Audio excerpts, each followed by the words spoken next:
Chapter 2, Foreign Relations in an Election Year. U.S.-British Cooperation. On May 10, 1940, Winston Churchill became Prime Minister of England. He wrote Roosevelt on May 15, "Although I have changed my office, I am sure you would not wish me to discontinue our intimate private correspondence." The two men continued to enjoy the close relationship begun shortly after Britain and France went to the defense of Poland against Hitler in September 1939. Also, about this time, Roosevelt established the first hotline telephone in the White House, enabling him, president of an officially neutral nation, to communicate privately with Churchill, head of government of a nation at war. The hotline left no paper trail, no printed record of their conversations. Churchill's May 15 letter pleaded to the United States for help. "I trust you realize, Mr. President, that the voice and force of the United States may count for nothing if they are withheld too long. All I ask now is that you should proclaim non-belligerency, which would mean that you would help us with everything short of actually engaging armed forces." Churchill listed Britain's immediate needs. First of all, the loan of 40 or 50 of your older destroyers. Secondly, we want several hundred of the latest types of aircraft. Thirdly, anti-aircraft equipment and ammunition. Fourthly, to purchase steel in the United States. Churchill continued, "We shall go on paying dollars for as long as we can, but I should like to feel reasonably sure that when we can pay no more, you will give us the stuff all the same." Churchill's fifth need was to have a U.S. squadron visit Irish ports where there had been reports of Germans dropped by parachutes.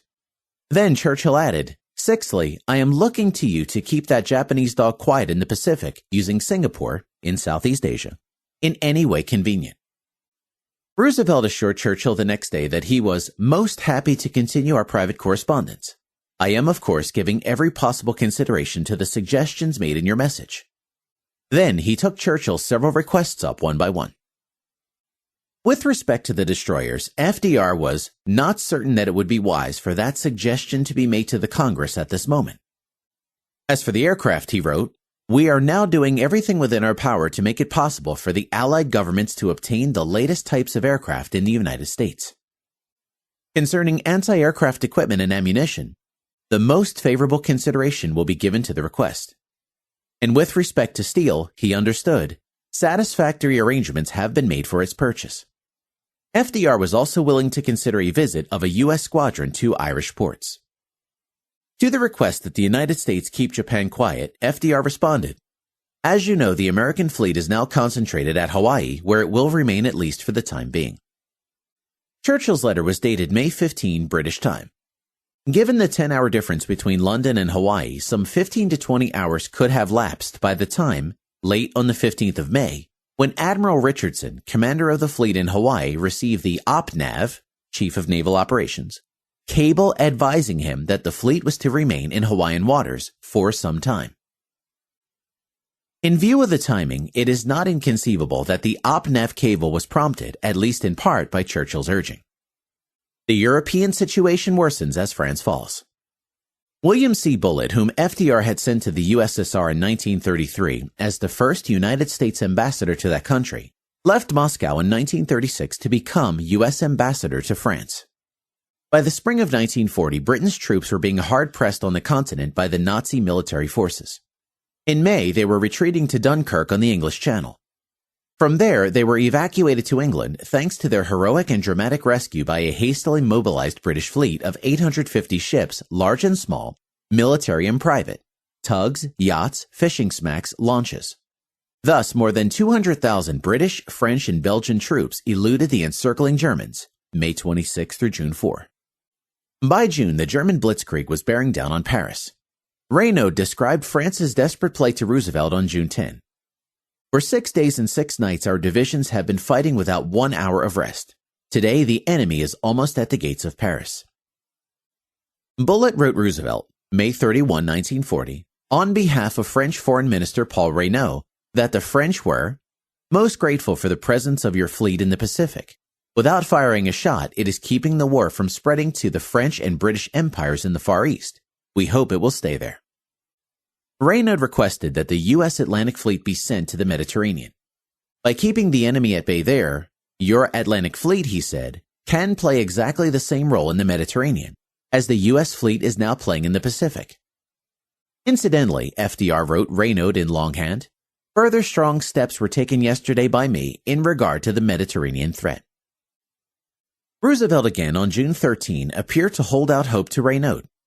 "This government is doing everything in its power to make available to the Allied governments the material they so urgently require, and our efforts to do still more are being redoubled." When Churchill saw a copy of the secret message, he wired Roosevelt that he considered it absolutely vital that this message should be published tomorrow, June 14, in order that it may play the decisive part in turning the course of world history. Then, Roosevelt must have realized that he had exceeded his authority in giving such an assurance to a belligerent nation. He wired Ambassador Kennedy in London, "My message to Raynaud not to be published in any circumstances.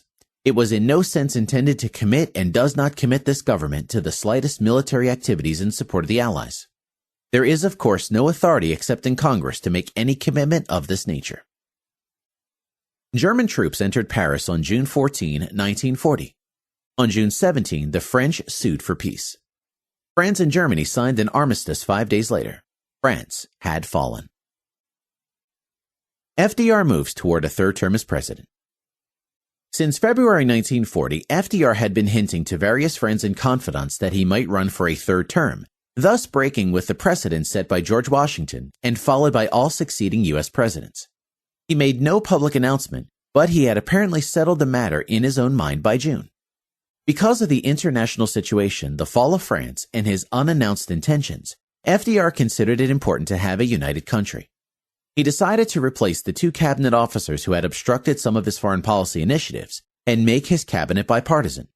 Roosevelt maneuvered the resignations of Secretary of War Woodring and Navy Secretary Charles Edison, who had opposed FDR's proposal to transfer to England some Army planes and 50 destroyers, and offered their posts to 2 Republicans, Alfred M. Landon and Frank Knox, the 1936 Republican candidates for president and vice president. Landon turned down the offer, but Mr. Knox accepted, agreeing to serve as Secretary of the Navy. Roosevelt then looked for another prominent Republican who shared his views on foreign policy. He turned to Henry L. Stimson. As Hoover's Secretary of State in the 1920s, Stimson had long wanted the United States to take a firm stand against Japan's operations on the Asian mainland. His position, recently set forth in a talk to some of his fellow alumni at the Yale University commencement, was that the United States should reject so-called neutrality and take a stronger stand against Japan and Germany. The next day, June 18, he expressed similar ideas in a radio talk, and his remarks were reported the following morning on page 1 of the New York Times. FDR phoned him that very day, offering him the post of Secretary of War. When Stimson asked if the president had seen the story in the Times, FDR said he had, and according to Stimson's diary, he agreed with it. Thus reassured, Stimson accepted the position. He was sworn in as Secretary of War on July 10, 1940. These 2 new cabinet officers soon began to influence U.S. foreign policy. Some Navy officials even dated our commitment to war from about July 1, 1940, when Roosevelt dropped Edison and Woodring and replaced them with 2 men more willing to follow Roosevelt's lead. Stimson, the new Secretary of War, began almost immediately to push for compulsory military training. His efforts were soon crowned with success. The Selective Service Act of 1940 was passed, and the President signed it into law on September 16. British secret agent in the U.S. By the summer of 1940, England's plight was desperate. Germany controlled most of Europe. Her planes were being readied for nightly bombings of Britain's cities. Her U-boats were preparing to attack British shipping in the Atlantic on a massive scale. In June, the British sent to New York Sir William Stephenson, who opened offices in New York in Radio City. Ostensibly a public relations man, Stephenson was actually a British agent known as Intrepid, a secret envoy of Churchill's and chief of British security coordination. Intrepid's express purpose was to get the United States into the war. FDR reportedly told Stephenson on one occasion, apparently he wasn't kidding, "I'm your biggest undercover agent." Stephenson met with Roosevelt in Washington. Secret arrangements were made for U.S.-British cooperation and for sharing of confidential information with the Federal Bureau of Investigation, FBI. In retrospect, the foreign policy decisions made in Washington from that time on seem to have been aimed relentlessly at taking the United States down the road to war on the side of England and against Germany and Japan.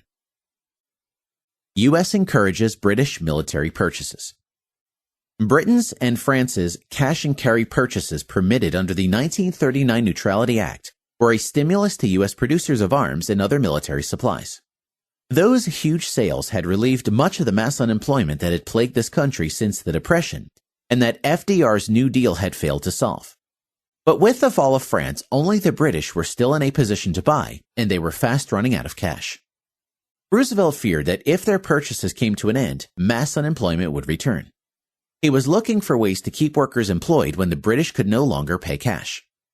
On July 3, Lord Lothian, British ambassador to the United States, presented to the State Department a formal statement on the status of his country's finances. Britain was overcommitted. The United Kingdom would pay as long as she could, but, in all frankness, it will be utterly impossible for them, His Majesty's government, to continue to do this for any indefinite period. This was not a request for credit. The United States ambassador in London had warned that such a request would be unwise. Rather, it reflected British concern with their need to enter into long-term contracts so as to feel confident of their sources of supply. The British were reassured by Washington officials. Lord Lothian was told informally 10 days later not to worry too much on the score of dollars. According to U.S. Treasury Secretary Morgenthau, the president personally charged him with the responsibility of seeing that everything be done for them, the British, so that they could not quit fighting. Morgenthau asked the British for a detailed explanation of their finances. In mid-July, a representative of the British Treasury, Sir Frederick Phillips, was sent to Washington to report. The British were then placing orders for aircraft, and Morgenthau thought the scope of British purchasing plans would probably leave England short of gold within 6 months. On July 24, Morgenthau gave Arthur Purvis, head of the Anglo-French purchasing mission, bold advice. You've talked about how the British would like 3,000 planes a month.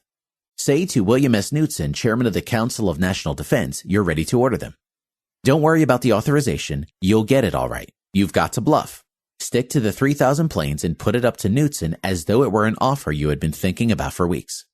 Tell Knudsen you want 3,000 planes and I'll back you up. As he recalled later, the tactic worked. On July 25, when reporters asked Morgenthau whether the British were able to pay for the planes they were ordering, he replied he was not worried about a lack of funds. They have plenty of money. Plenty. To the British Embassy, this implied ultimate financial assistance by the United States. No promise of any kind, however, had been given. The British war chest was emptying faster than the Treasury had expected. It was clear that only the United States government was left. Without its aid, purchasing from the United States must cease. Yet according to Morgenthau, the present temper of the country was absolutely opposed to making loans or anything like that to the British. Phillips, the British Treasury officer sent to Washington to discuss the liquidation of England's dollar assets, told Morgenthau the British planned to sell gold and securities to meet their deficit. That would have two healthy effects, Morgenthau said. It would help to finance the purchase of necessary war materials, and it would demonstrate to the American public that England was doing everything possible in her own behalf. And the demonstration that Britain was doing everything she could might in time bring American opinion to support a loan or gift. 1940 was an election year in the United States. The British realized that no aid could be given before the November presidential election. Moreover, the British recognized that any commitments made should not become public knowledge. Nevertheless, the financial talks with Phillips in July were not too discouraging. They ended with an invitation for him to come again in the autumn after the election. Because the British were running out of dollars so fast, and because exposure of London's plight might threaten negotiations with the United States, British Treasury officials tried their best to follow U.S. advice. If the British were to expect financial assistance from the United States, and if the critical U.S. legislation was to go through as speedily as possible after the election, the American people had to be persuaded that the British were doing their best to help themselves, that they were in fact liquidating all their assets in gold. Throughout the summer, 1940, the American administration had been by no means backward in telling the British how they could get by until massive aid was forthcoming. Spokesmen for the United States offered many creative and ingenious suggestions as to how the British might economize, scrape together as much gold as possible, liquidate assets in the United States, and even how they might borrow by offering the British-owned railroads in Argentina as collateral. Secret U.S.-British staff conversations. At the suggestion of the British ambassador Lord Lothian on August 6, FDR sent to London for staff conversations 3 U.S. military officers, representatives of the Navy, Army, and Air Force, Assistant Chief of Naval Operations Rear Admiral Robert L. Gormley, Chief of the Army's War Plans Division Major General George V. Strong, and Commanding General of the GHQ Air Force Major General Delos C. Emmons. They sailed on what was supposed to have been a secret mission, but the news leaked out. One outcome of their conference was an agreement in principle on methods by which the sources of information at the disposal of the United States might be placed at the disposal of the British government. By agreeing to share our information with the British, we were taking one more step away from neutrality. The British were anxious that such an exchange of information should be placed upon a regular basis. Lord Lothian later revived the proposal. Trade treaty with Japan ended. As the United States' commercial treaty with Japan had expired on January 26, 1940, Roosevelt was able, on July 5, 1941, to prohibit the export without a license of aircraft engines and strategic materials to Japan. Then on July 31, he embargoed aviation gas. From that time on, U.S.-Japanese relations deteriorated as artful diplomacy alternated with concerted acts of harassment. The international situation both in Europe and in the Far East was becoming increasingly ominous during the summer of 1940. Our ambassador to Japan, Joseph C. Grew, warned FDR that an oil embargo might cause Japan to institute sanctions against the United States, and that sanctions could lead to war. In spite of his warning, however, we banned the export of aviation gasoline to Japan. Japan resented this move. To compensate for the loss, she began to build planes that could operate on ordinary gasoline. Japanese diplomatic code broken. In August, the U.S. Army and Navy communications experts succeeded in breaking the top Japanese diplomatic code. Japanese messages at the time were encoded on an extremely intricate kind of typewriter, actually 2 typewriters connected by wires with complex coding wheels and switches. When a message was typed on one machine, the words were printed out mechanically on the other in code. Every few days, the arrangement of coding wheels and switches was altered so as to change the cipher. To break this code, it was necessary to build a machine that could do what the Japanese machine could do and that would give the same results as the Japanese machine would give whenever it was adjusted. And this task had to be accomplished without having any clues as to the nature of the encoding typewriter or of when and how the switches and coding wheels were altered to change the cipher. It was thanks to a suggestion by Navy communications expert Captain L. F. Safford that one of his subordinates in the Army Signal Corps, who had been struggling with the problem for some time, was finally able to solve the puzzle. Footnote 27 notes, Captain Safford spent many hours with this author sharing insights gained from his pre-Pearl Harbor work in communications and security, and talking about his experiences and his knowledge of the Japanese intercepts.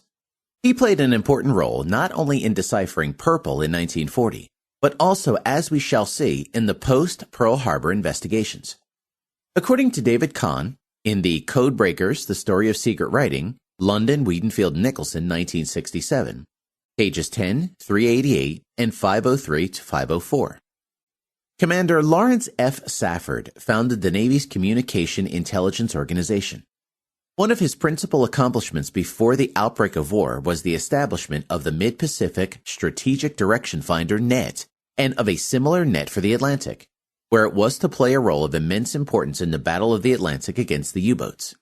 He, Safford, built up the Communications Intelligence Organization into what later became OP-20G, and by adding improvements of his own to Edward Heburn's rotor mechanisms, gradually developed cipher machines suitable for the Navy's requirements of speed, reliability, and security.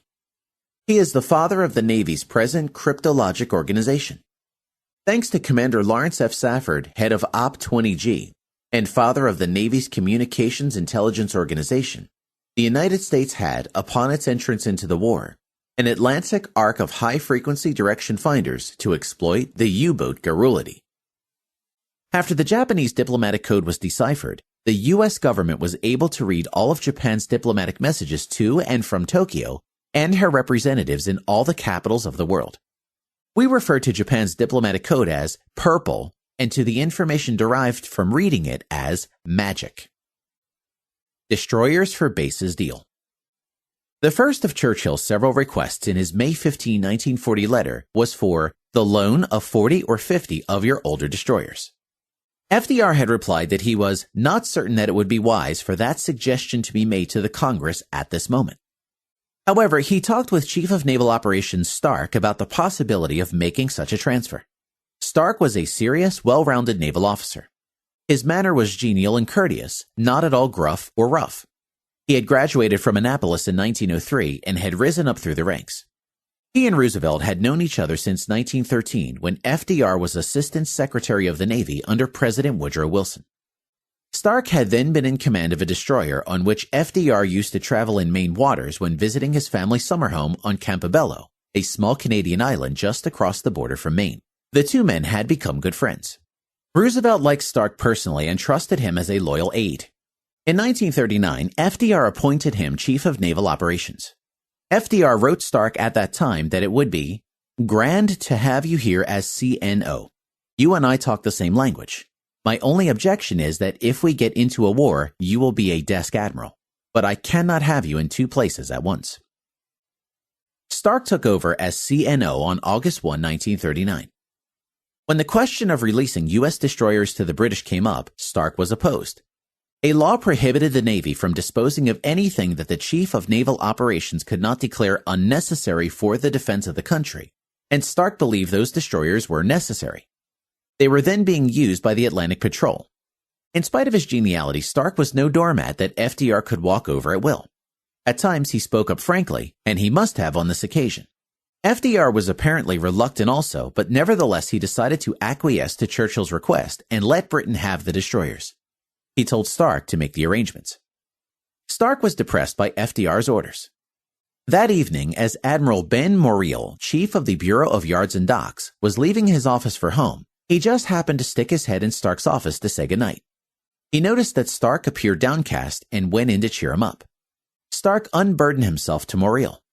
The president had just asked him to give some of the United States overaged destroyers to England. Stark felt that, in ordering him to arrange the transfer, FDR was asking him to do something illegal, thus placing him in a hopeless position. Footnote 31 notes, this high-handed disregard for legal procedure on the part of FDR was not an isolated incident. Stark mentioned a similar incident respecting a dry dock at Pearl Harbor. Interview with author, December 10, 1962. This was long before December 1941. Morial, whose Bureau of Yards and Docks would be constructing the dry dock, asked for written authorization. When the president refused to authorize the transaction in writing, Stark went out on a limb and provided it himself. Morial completed the dock 10 months ahead of schedule, some 10 days before the Japanese attack. According to Führer, Administration of the Navy Department in World War II, page 426, this battleship dry dock proved invaluable in repairing damaged ships after the attack. The final deal agreed upon exchanged 50 U.S. destroyers for 99-year leases on bases on the Grand Banks, Newfoundland, Bermuda, the Bahamas, in the Caribbean, Jamaica, St. Lucia, Trinidad, and Antigua, and in British Guyana. Stark reasoned and then certified that the exchange would strengthen the total defense of the United States, and that by this standard these destroyers were not essential to our defense. We needed the destroyers, we needed the bases more. The Destroyers for Bases Executive Agreement was announced on September 3 by Roosevelt. This deal, he said, had been worked out in view of the friendly and sympathetic interest of His Majesty's government in the United Kingdom, in the national security of the United States, and their desire to strengthen the ability of the United States to cooperate effectively with the other nations of the Americas in defense of the Western Hemisphere. In view of the desire of the United States to acquire additional air and naval bases in the Caribbean and in British Guyana. The first contingent of 8 U.S. destroyers, renovated and outfitted, was turned over to the British in Halifax on September 9. Little or no publicity accompanied the exchange. The men who took these ships to Nova Scotia were told that under no circumstances were the American destroyermen to permit themselves to be photographed in the company of British personnel. The destroyers were soon plying the North Atlantic as escorts to British convoys. The last installment of 10 destroyers was handed over on November 26. On November 1, the Atlantic Squadron of the unneutral U.S. Neutrality Patrol became known as the Patrol Force of the newly reorganized Atlantic Fleet. Retaining the fleet at Pearl Harbor. The U.S. fleet, which had left the West Coast on April 2, 1940 for maneuvers, had been ordered in May to stay in Hawaii. The Commander-in-Chief, Admiral Richardson, had objected strenuously, but to no avail. The fleet remained in Hawaii. In July, Richardson went to Washington to present to his superiors in person the reasons why he believed the fleet should not be retained in Pearl Harbor. He also sought answers to several questions: why the fleet was being retained there, how long it was expected to stay there, and what efforts were being made to adequately man the fleet. Richardson explained the lack of security at Pearl Harbor. He described the congestion and the difficulty of operating ships in and out of its narrow entrance. He cited the inadequate facilities for fleet services, training, recreation, and housing. He pointed out also that the prolonged and indefinite stay away from the mainland during peacetime was bad for the morale of the men. But perhaps even more important than all these reasons was the fact that the fleet at Pearl Harbor was not in a state of preparedness. If we went to war, it would have to return to the West Coast to be outfitted, and that could involve a net loss of time. Richardson met and talked with the President, Secretaries of State Hull and Navy Knox, Chief of Naval Operations Stark, Chief of the Bureau of Navigation Chester W. Nimitz, the Army Chief of Staff George C. Marshall, State Department officials, and several members of Congress. His arguments as to why the fleet should not be kept in Hawaii seemed to fall on deaf ears. He didn't receive what he considered satisfactory answers to his questions. He testified later that one of Stimson's anti-Japanese appointees in the State Department, Stanley Hornbeck, appeared to be exercising a greater influence over the disposition of the fleet than I was. Richardson was called back to Washington a second time in October at the request of the new Secretary of the Navy, Knox. When they met, the talk turned to the possibility of war in the Pacific. The British were planning to reopen the Burma Road shortly so as to be able to supply the Chinese forces from the south. Roosevelt was concerned about Japan's possible reaction. In the event the Japanese took drastic action, he, the president, was considering shutting off all trade between Japan and the Americas, and to this end was considering establishing a patrol of light ships in two lines, west of Hawaii across the Pacific. Richardson asked Knox whether the president was considering a declaration of war. The secretary stated that the president hadn't said, and that all he, Knox, knew was what he was told. Richardson was amazed at this proposal. He said, "The fleet was not prepared to put such a plan into effect, nor for the war which would certainly result from such a course of action." Richardson also visited the president. With FDR, he went over the personnel situation, pointing out the need for more enlisted men. Roosevelt believed that men in mechanical trades and civil life could be quickly inducted and made adequate sailormen if their services were suddenly required. Richardson explained to FDR that a seasick garage mechanic would be of little use at sea, and that it took time for most young men to get their sea legs. Richardson then took up the question of returning the fleet, except for a Hawaiian detachment, to the Pacific coast for training and outfitting. The president stated that the fleet was retained in the Hawaiian area in order to exercise a restraining influence on the actions of Japan. Admiral Richardson doubted it would have that effect, for the Japanese military government knew full well that the U.S. fleet in Hawaii was undermanned and unprepared for war. However, the president insisted, "Despite what you believe, I know that the presence of the fleet in the Hawaiian area has had and is now having a restraining influence on the actions of Japan." Richardson asked the president if we were going to enter the war. He replied that if the Japanese attacked Thailand or the Kra Peninsula, the Southeast Asian peninsula at the southern tip of which Singapore is located, or the Dutch East Indies, we would not enter the war. That if they even attacked the Philippines, he doubted whether we would enter the war, but that they could not always avoid making mistakes, and that as the war continued and the area of operations expanded, sooner or later, they would make a mistake and we would enter the war. The discussion with the president waxed hot and heavy. In Richardson's words, "I could not help but detect that re-election political considerations, rather than long-range military considerations, were the controlling factor in the president's thinking. It was less than a month before the 1940 presidential election, and the president was reluctant to make any commitment to increase the number of men in the Navy, which, due to the location of naval ships in foreign waters, would seem to run counter to his third-term campaign statements. Finally, when it became fully apparent that he had no intention of accepting my recommendations to permit the fleet to return to the West Coast, I, Richardson, said to him very deliberately, Mr. President, I feel that I must tell you that the senior officers in the Navy do not have the trust and confidence in the civilian leadership of this country that is essential for the successful prosecution of a war in the Pacific. The president, with a look of pained surprise on his face, said, Joe, you just don't understand that this is an election year, and there are certain things that can't be done, no matter what, until the election is over and won. Financing of British arms purchases assured.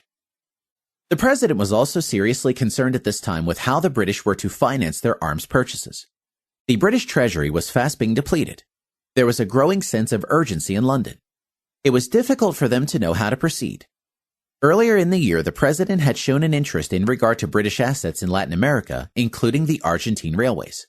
He came back to it again in mid-October in a talk with a British ambassador. He thought that by this means the financial crisis might be postponed for a month or two. On October 14, Lord Lothian, the British ambassador, asked Roosevelt and Morgenthau when British Treasury Representative Phillips might return to continue discussions about Britain's financial resources. Lothian was told it would have to wait until after the election. Shortly thereafter, he returned to England for a visit. The impasse with respect to Britain's financial crisis was disguised by the desires and explorations of both sides to find some way out of the maze. The ambassador, on his return from London 9 weeks later, reported that the U.S. administration was still discussing ingenious ways of giving us assistance. The British encountered continued vacillation in their dealings with the United States.